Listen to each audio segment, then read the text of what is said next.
Hola a todos, bienvenidos. Esta es una presentación, es un Ateneo virtual.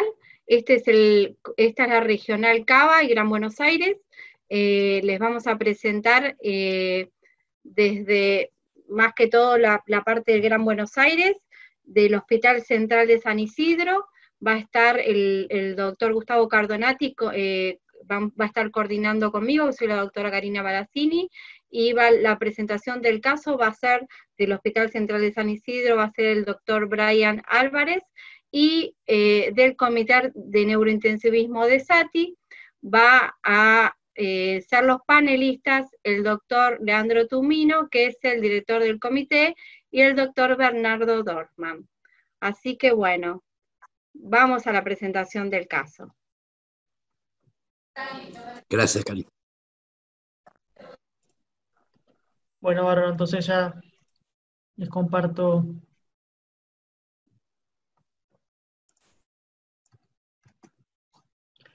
Bueno, muchas gracias, mucho gusto. Yo soy Brian Álvarez y, como se dice, soy jefe de residentes saliente de la terapia intensiva del Hospital de San Isidro. Hoy vamos a presentar un caso clínico de un paciente que tuvimos en el mes de abril en la terapia, a propósito de tratar el tema de presentaciones atípicas del COVID-19. ¿Se escucha bien? Se escucha perfecto. Te escucha bárbaro, Brian. Bueno, este caso es un paciente masculino de 45 años de edad que ingresó el 4 de abril a nuestro hospital. Tiene antecedente de esquizofrenia y tabaquista. Tiene una esquizofrenia de difícil control, con tratado polimedicado, con risperidona, levobenpromacina, prometacina, clonazepam y clozapina. El paciente ingresa traído de la vía pública en una ambulancia porque los vecinos lo encuentran en la vía pública con deterioro del sensorio, refieren un cuadro que sugiere un episodio comicial, sufre un traumatismo de cráneo por caída de propia altura. Cuando la ambulancia lo encuentra y lo trae al hospital, ya se encontraba 15 en 15, sin focomotor, con un difícil interrogatorio debido a su esquizofrenia de base, lo cual complica mucho la anamnesis inicial del paciente, y se realiza una tomografía de encéfalo inicial de su ingreso con resultado normal. El paciente permanece internado de guardia con diagnóstico de traumatismo de cráneo, con sospecha de una crisis comicial, para estudio, sin síntomas respiratorios, afebril, normotenso, sin tos, y no refiere ningún síntoma tampoco ni actual ni previo, y bueno, lo que les decía del difícil interrogatorio. El paciente, a las 36 horas de estar internado, presenta un nuevo episodio comicial con convulsiones tónico-crónicas generalizadas. En ese momento se repite una nueva tomografía de encéfalo que tapó con muestras cambios, que esta sería la tomografía de encéfalo inicial.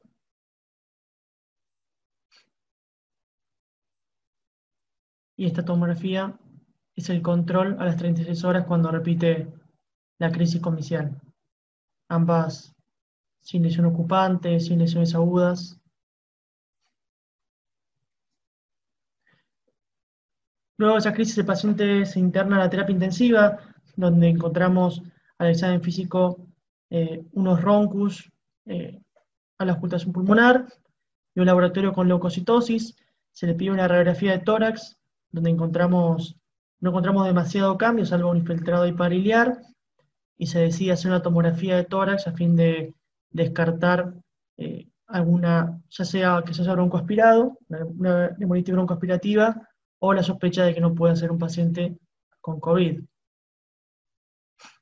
La tomografía, lo único que encontramos es este infiltrado con tendencia a la consolidación en el segmento medial del lóbulo medio.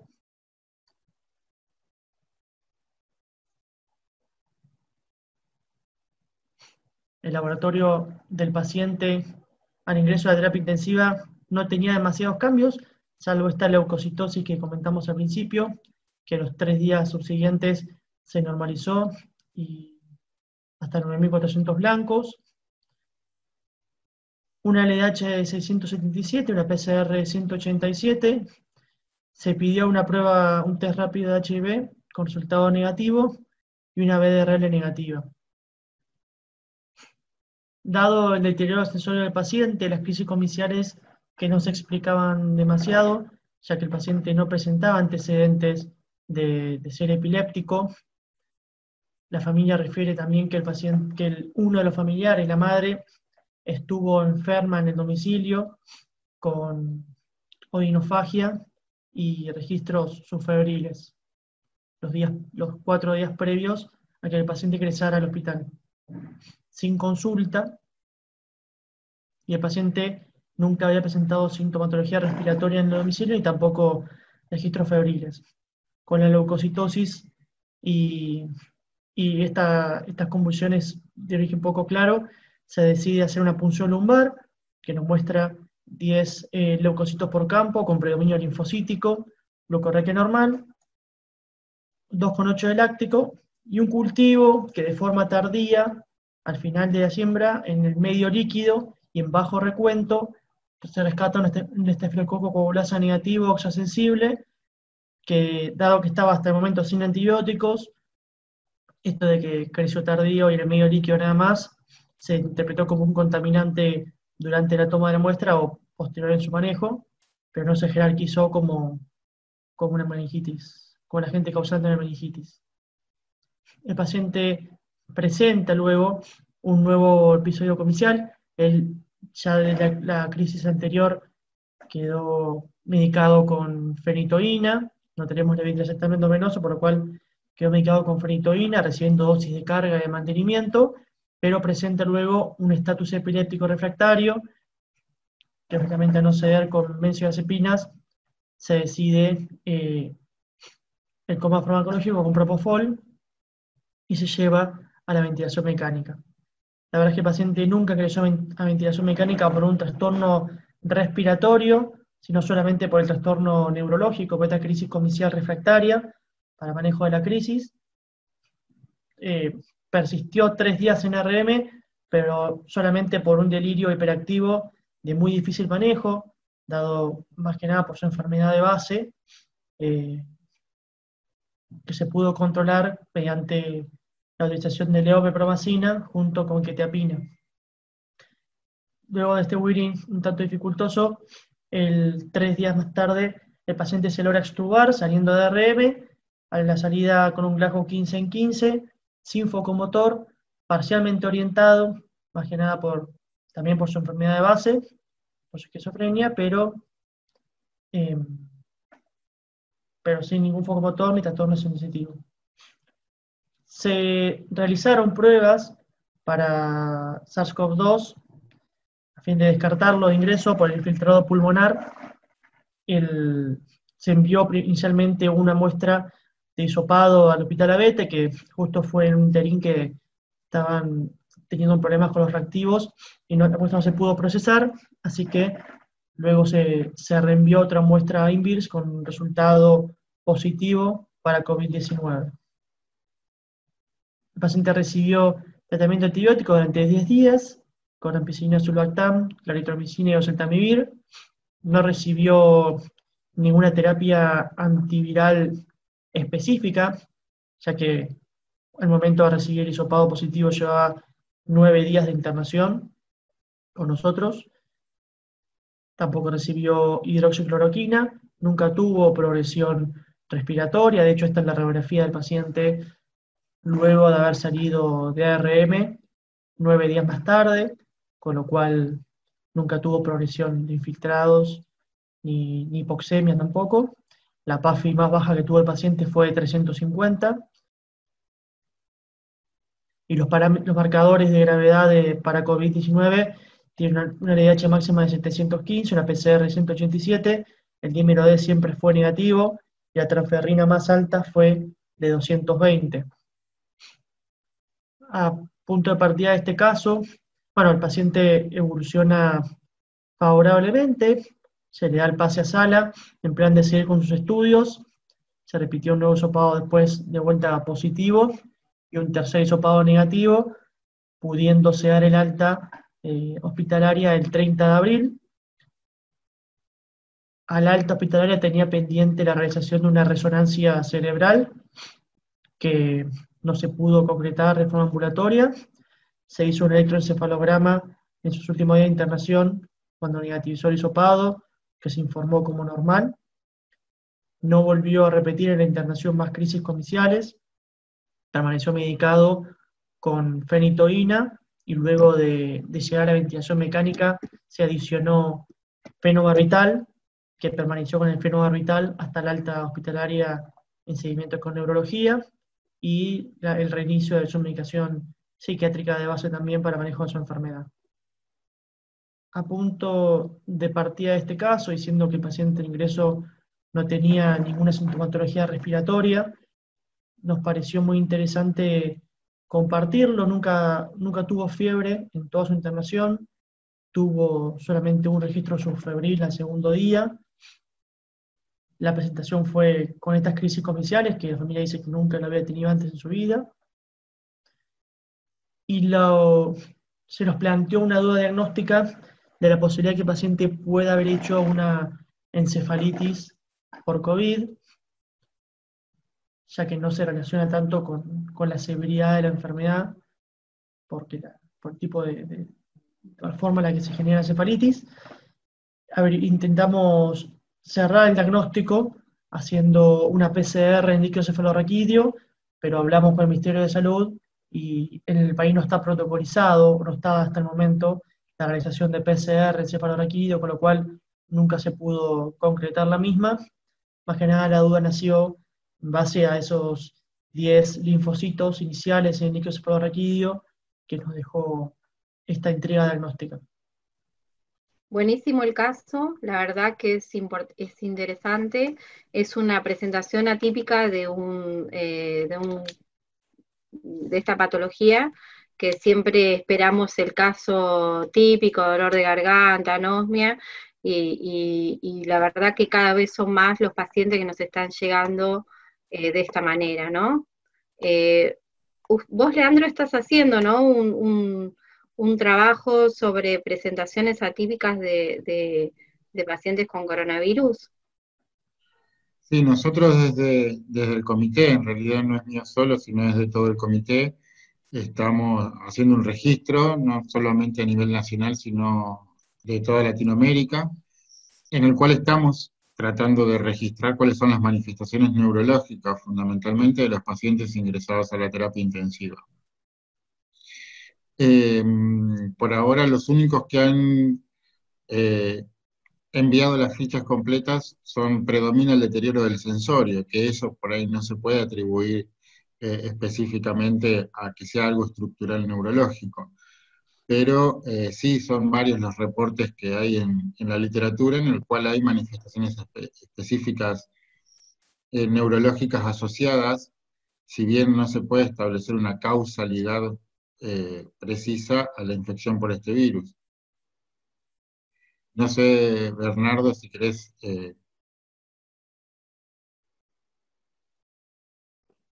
La verdad que el caso me pareció muy interesante. Yo lo único que sugeriría que hubiera hecho distinto es cuando llega el paciente con convulsiones y tiene una presión lumbar con 10 leucocitos a predominio linfocitario, le hubiera pedido una PCR para herpes y hubiera empezado con aciclovir. Si bien ahora sabemos que fue probablemente por el COVID-19, en ese momento nadie lo sabía, y digamos, 10 leucocitos a predominio de linfocitos con convulsiones obliga a descartar una encefalitis por herpes, ¿no? Yo le hubiera puesto ciclovir porque, bueno, es una encefalitis que uno la puede tratar y le cambia el pronóstico al paciente, si después viene la PCR para herpes negativo, se lo suspende, y tratar de hacer una resonancia, que no siempre a veces en el medio público es fácil de conseguir, y aparte era un paciente que iba a necesitar apoyo anestésico, ¿no? La verdad que una presentación bastante atípica, que un paciente se presente así con convulsiones, pero bueno, en todo el mundo se están viendo presentaciones atípicas, también uno no pensaba que un stroke sin otra manifestación, digamos, respiratoria, podía ser secundario al COVID-19, y sin embargo, bueno, se han descrito casos en jóvenes con obstrucción, con trombosis de grandes vasos, que se encontró PCR positiva para COVID-19 y no tenían síntomas respiratorios, o por lo menos no claros, así que realmente, y esto implica también el tema difícil de si a todos los pacientes que ingresan con manifestaciones neurológicas se le va a hacer un hisopado o no, cosa que no está muy bien en este momento así coordinada o aconsejada, ¿no? No sé qué opina el resto. Lo que estamos, esto es un caso muy particular en nuestro hospital. Lo que estamos haciendo es que todo paciente neurológico o con signos y síntomas neurológicos pase cuando se va a hacer la tomografía de encéfalo, pasa por el tórax, y si tiene infiltrados, ya se lo considera sospechoso, y pasa a estar en aislamiento. Dentro de todos lo que tuvimos hasta ahora, que fueron unos cuantos, ninguno fue positivo. Todos con algún infiltradito muy pequeño o no en la tomografía de tórax, pero fueron todos negativos, salvo uno que en realidad fue un trauma de cráneo, un incidente común en la vía pública con un trauma de cráneo grave, que apareció, eran los infiltrados que tranquilamente pueden ser debidos a contusiones, se hisopó y ese vino positivo. Que fue el único paciente de este protocolo que estábamos implementando fue el que vino positivo. Pues el resto fueron todos negativos. Otra cosa por ahí interesante destacar, que hay otra entidad que está descrita también, que es la encefalopatía tóxico-metabólica, o que se le atribuye a la respuesta inflamatoria que puede generar la infección viral, que puede ser la causa de una encefalitis sin una lesión estructural manifiesta en las imágenes. Incluso también está descrito con un líquido cefalorraquídeo normal. Así que son todas entidades a tener bastante presentes en el momento del diagnóstico diferencial. Pero lo que dice Bernardo es muy cierto. Ante la primera eventualidad que no sabíamos, o incluso por ahí no se podía llegar a sospechar que sea una infección por COVID, el tratamiento de una encefalitis herpética, de las más frecuentes que tenemos nosotros, hubiese sido por ahí lo que hubiese planteado también de entrada, ¿no? ¿Y ustedes creen que las convulsiones puede ser una causa de disfunción neurológica causada por el COVID?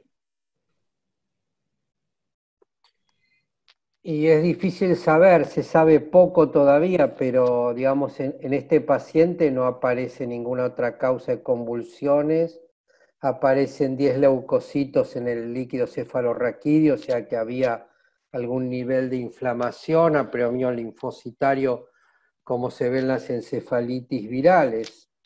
Uno pensaría en eso, porque el paciente aparentemente no tenía ninguna otra causa, digamos, ni siquiera tuvo manifestaciones pulmonares sacando la tomografía que ellos le hicieron, si no, no había casi manifestaciones pulmonares. Así que sí, parece una presentación atípica. Las convulsiones están descriptas, digamos, como comentó Leo, también encefalopatías, así strokes, bueno, los trastornos del olfato y del gusto ya están bien descritos, pero están descritas las convulsiones, aunque sea una manifestación rara, probablemente haya sido una encefalitis por el virus. Es difícil saber, sin resonancia es difícil saber, pero digamos por algo tenía un líquido cefalorraquídeo anormal.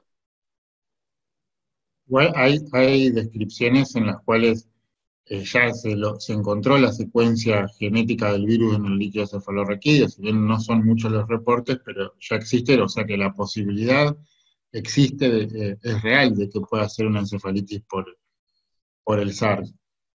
Pero es difícil asociarlo, hacer el diagnóstico nosotros, ¿no?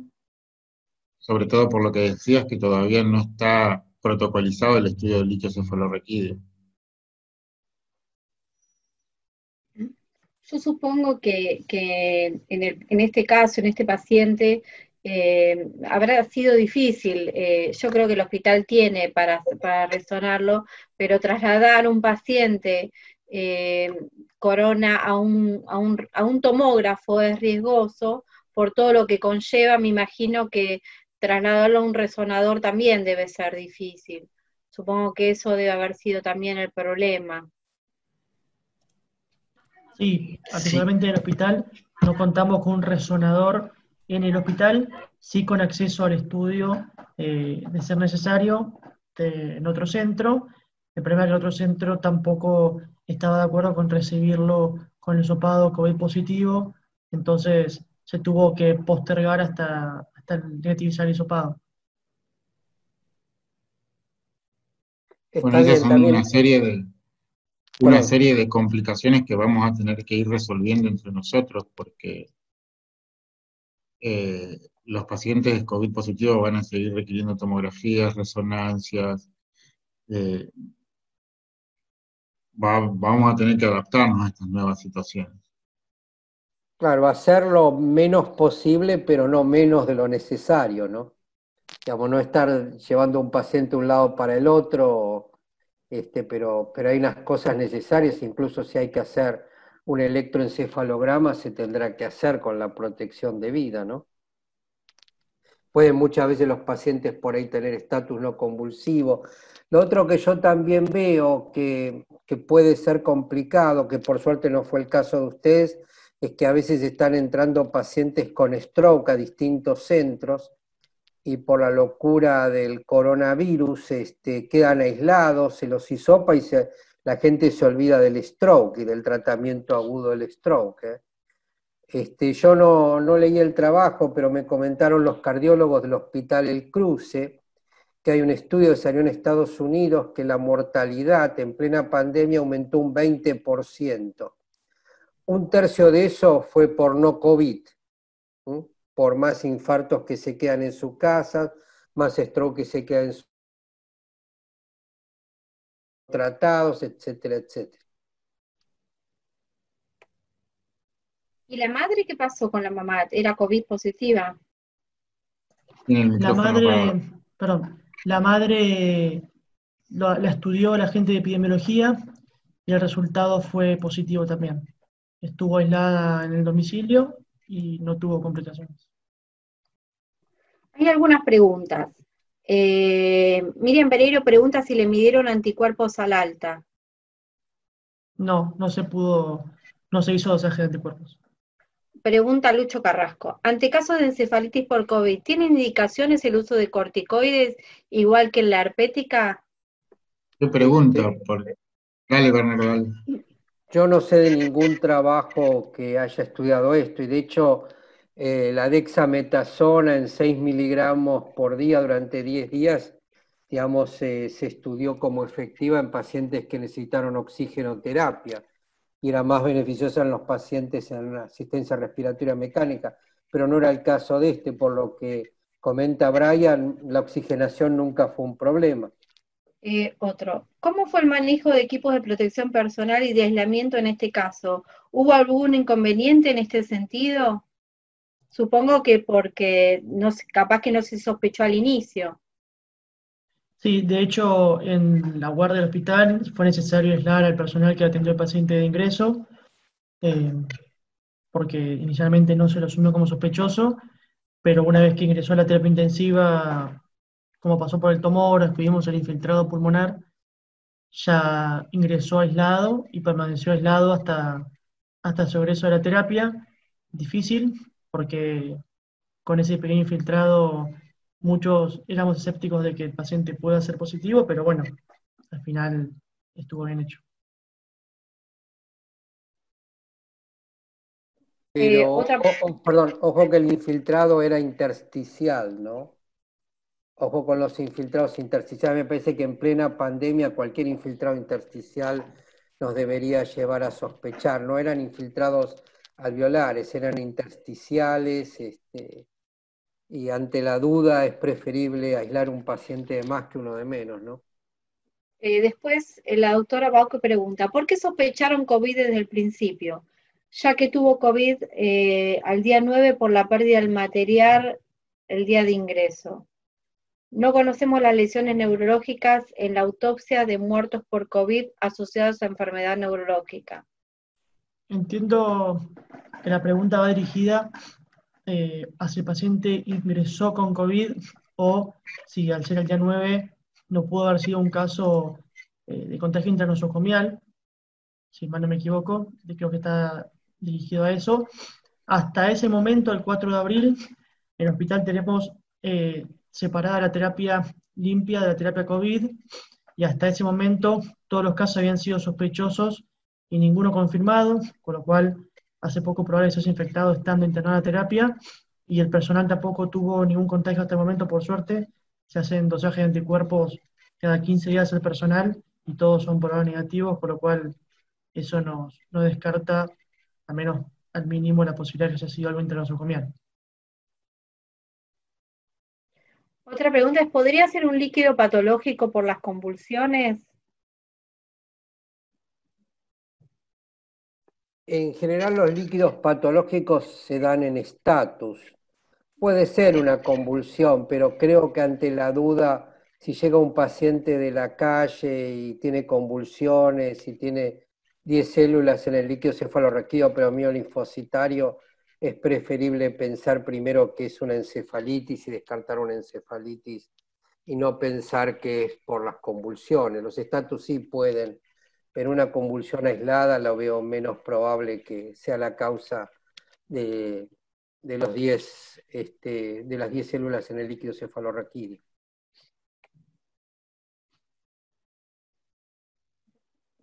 ¿Este paciente tuvo más delirio? ¿Post-extubación? No, digamos, tuvo mucho delirio antes de llegar a la extubación, con el, digamos, el ajuste de la dosis de quetiapina y el uso inicialmente de la levodopa para el manejo en los momentos de mayor excitación. La verdad es que se pudo manejar bien. Lógicamente después no fue un paciente lúcido, más que nada de la mano de su enfermedad de base, ¿sí? Pero no presentó mayor excitación psicomotriz y tampoco requirió mayor dosis de ningún tipo de rescate.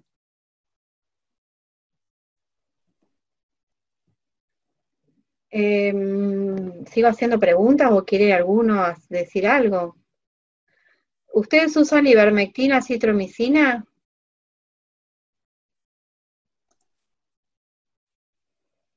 No. ¿Usaron corticoides? En esa época no se usaba corticoides, ¿no? Cuando ustedes, el caso No. es del mes de marzo, abril.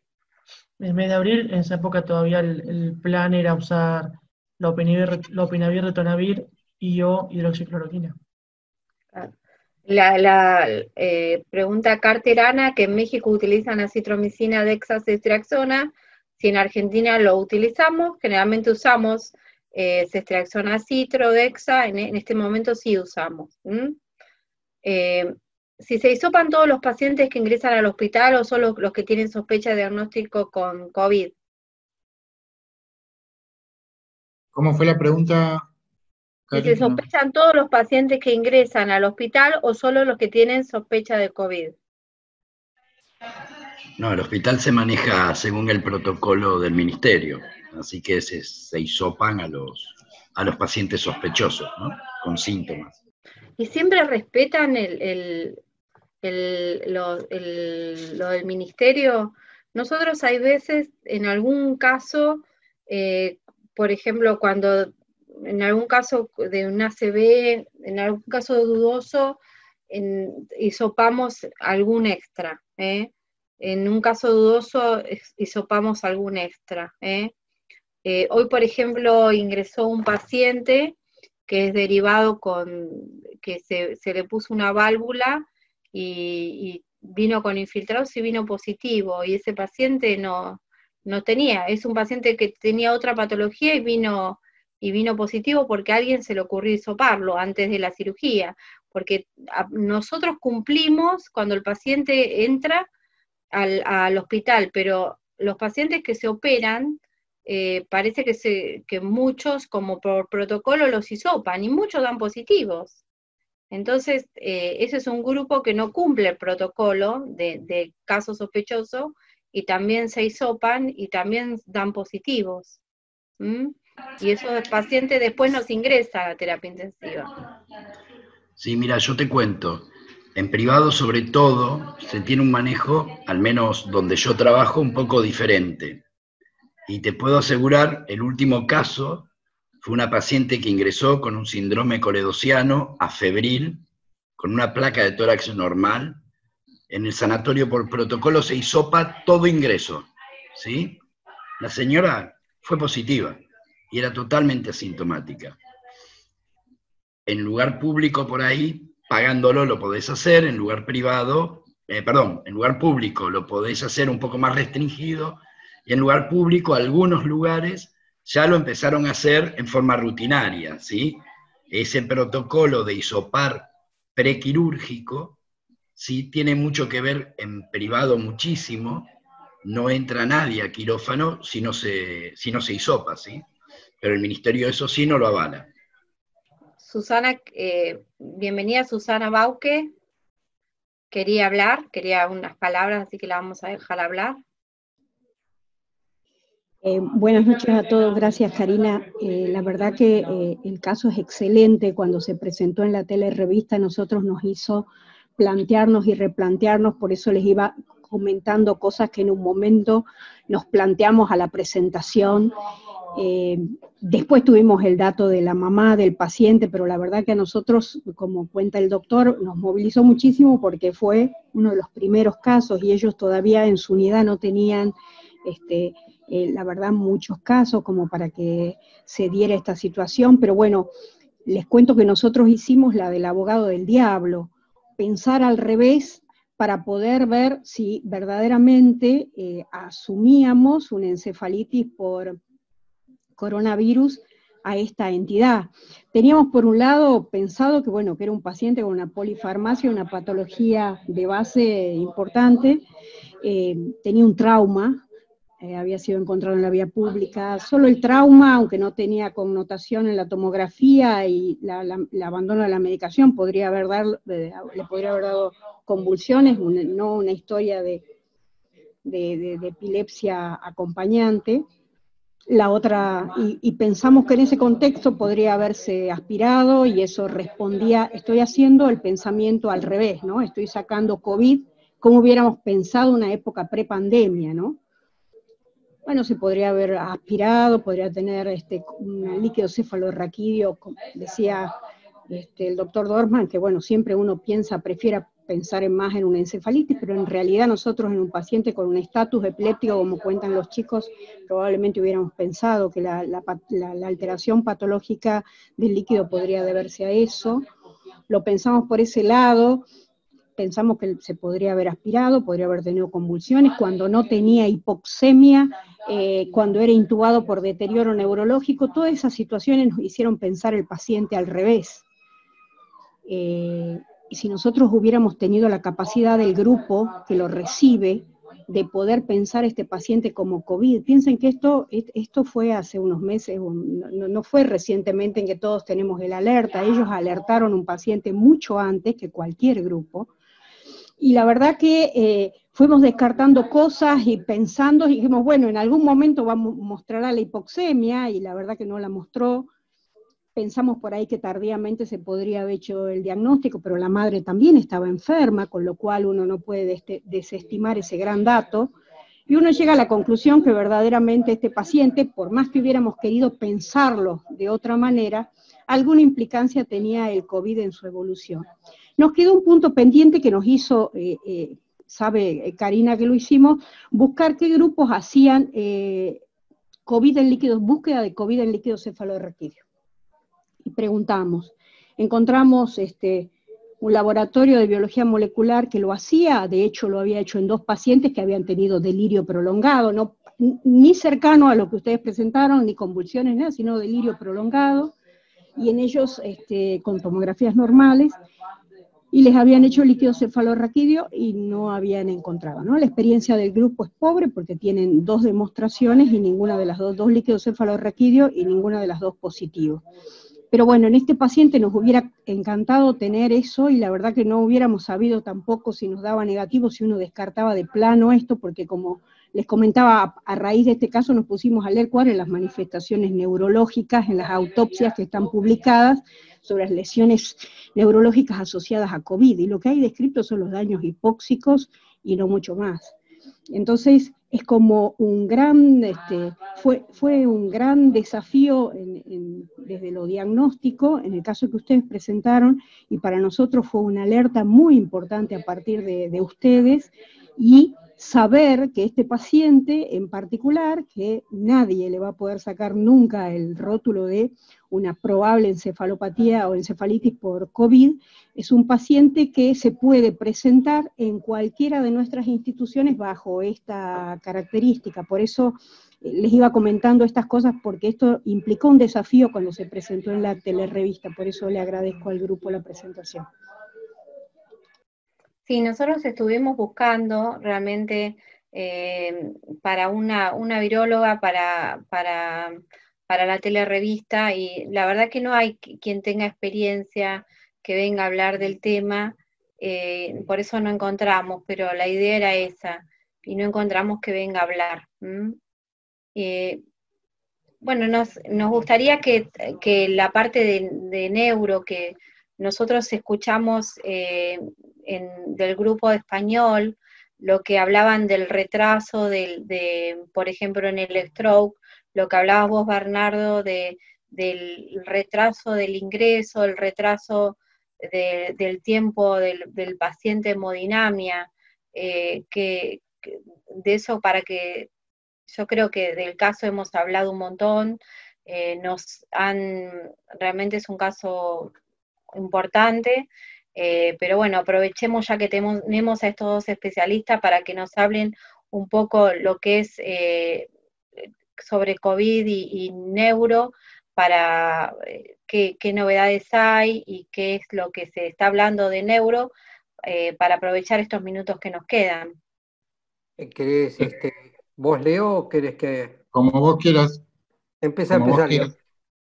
Bueno, nosotros, lo que decía Bernardo es fundamental, el tema del retraso que están teniendo la asistencia de pacientes con eventos, por ejemplo, cerebrovasculares, y también se nota que los pacientes llegan más graves, incluso que no consultan por síntomas leves, por decirlo de alguna manera, por el hecho del miedo que se le puede generar ir a un hospital o a una clínica a consultar. Entonces, cuando ya llegan, no solamente llegan fuera de ventana para el tratamiento trombolítico, sino también que llegan mucho más graves. Desde el punto de vista de las manifestaciones neurológicas que pueda haber, la verdad que las convulsiones, como en el caso descrito, son bastante poco frecuentes aisladamente, ¿no? Pero sí los cuadros pseudoencefalíticos pueden estar descritos. Y como les había dicho hoy, todavía no se puede asociar a que sea causa la infección por el SARS-CoV-2 y no más una asociación. Fíjense el ejemplo que tanto que contó Karina de la colocación de la derivación ventrículo-peritoneal como el del trauma de cráneo. Son pacientes que por ahí en otro contexto totalmente asintomáticos no se los hubiese hisopado y hubiesen pasado asintomáticos por el resto del transcurso de su enfermedad o de su infección. Entonces, yo pienso que el índice de sospecha debe ser bien alto y no está mal plantear hacer algún tipo de protocolo interno en el cual se realice, por lo menos ante la primera aproximación, y si no tenemos un nexo epidemiológico claro, una tomografía de tórax y evaluarlo en contexto a eso. Si bien la experiencia personal con la realización de ese protocolo no ha dado muchos positivos, en realidad ninguno, es interesante y en la bibliografía ya se está sugiriendo que se haga.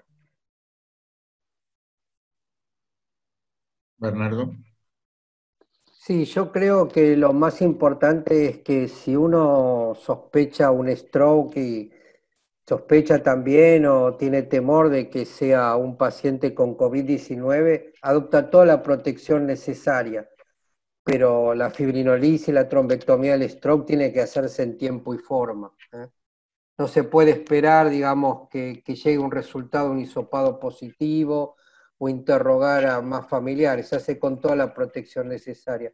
Lo otro, para agregar un poco lo de Leo, la debilidad que tienen estos pacientes, se ha descrito una miopatía asociada al COVID-19, con aumento de la CK y debilidad, y las otras posibilidades son, bueno, la polineuropatía, obviamente, miopatía asociada al paciente crítico, y también que se están describiendo cuadros del síndrome de Guillain-Barré, aparentemente asociados al COVID-19, que pueden incluso coexistir con el COVID-19 o anticiparse a las manifestaciones respiratorias.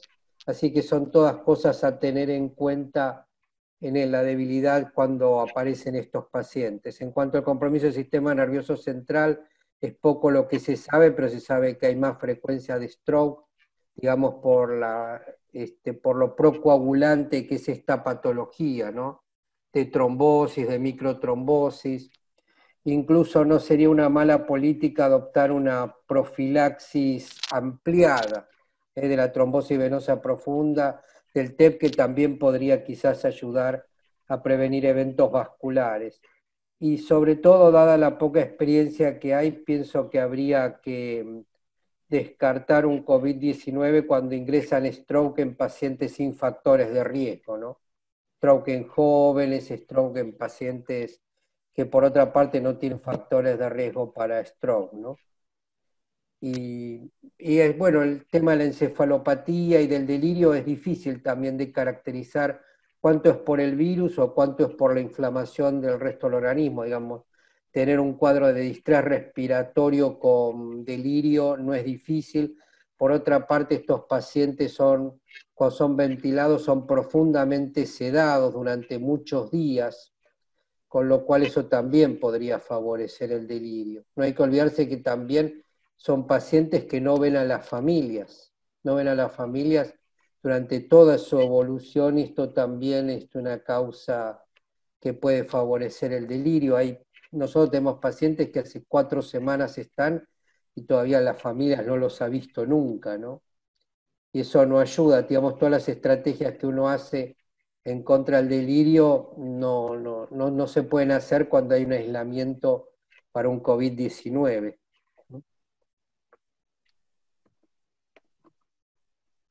Pero sí, lo que vos decís es real. Estos pacientes tienen mucho más delirio, son mucho más difíciles de adaptar, y eso lo vemos todos los días a diario. No sé si ustedes opinan lo mismo.